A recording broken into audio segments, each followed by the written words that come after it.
টক দেখলে যদি জিভে জলই না আসে আর টক খাওয়ার পর যদি কারেন্টই না লাগে তাহলে তুমি কি টক খেলে। তো চলো শুরু করি আজকে আমার মিনি ব্লগ। তো আজ প্রচণ্ড গরম পড়েছিল আর দিদি আর আমি দুই বোনই ছিলাম বাড়িতে। তো ভাবছিলাম কিছু একটা চটপটা খাওয়া যাক। তো এই গরমে আমাদের কাছে চটপটা মানেই তো টক। তো যেমন কথা তেমন কাজ, দুটো লেবু নিয়ে ভালো করে ধুয়ে এখন কাটাকাটি শুরু করে দেওয়া হয়। আর আজ সব কিছু দিদি করবে, আমি কিছু করব না, আমি শুধু দেখব, ভিডিও করব আর খাবো। তারপর এখন লেবুটা কাটাকাটি হয়ে যাওয়ার পর এখন মাখার পালা। তো এর মধ্যে দিয়ে দেয় লবণ, লঙ্কার গুঁড়ো, দুটো কাঁচা লঙ্কা, আর কাঁচা লঙ্কাটা ফাটাতে গিয়ে আবার এদিকে নিচে একটু পড়েও যায়।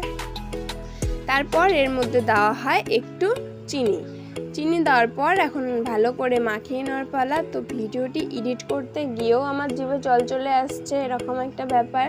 তো তোমাদের কার কার এরকম হয় আর তোমাদের কার কার টক খেতে ভালো লাগে সেটা ঝটপট কমেন্ট করে বলো তো। তারপর এখানে দিদির রিয়াকশানটা দেখে আমরা প্রচণ্ড হাসাহাসি করছিলাম। তারপর এখানে দিদি খেয়ে দেখলো আর টক আমাদের দুই বোনেরই কাছে একদম চুমু। টক খেতে আমরা প্রচণ্ড ভালোবাসি, যে কোনো টক আমরা খেয়ে নিই মেখে। তারপর আমরা টকটা খেতে থাকি। তো তোমাদের ভিডিওটি ভালো লাগলে লাইক শেয়ার কমেন্ট করে দিও আর প্লিজ প্লিজ প্লিজ চ্যানেলটা সাবস্ক্রাইব করে দিও। টাটা।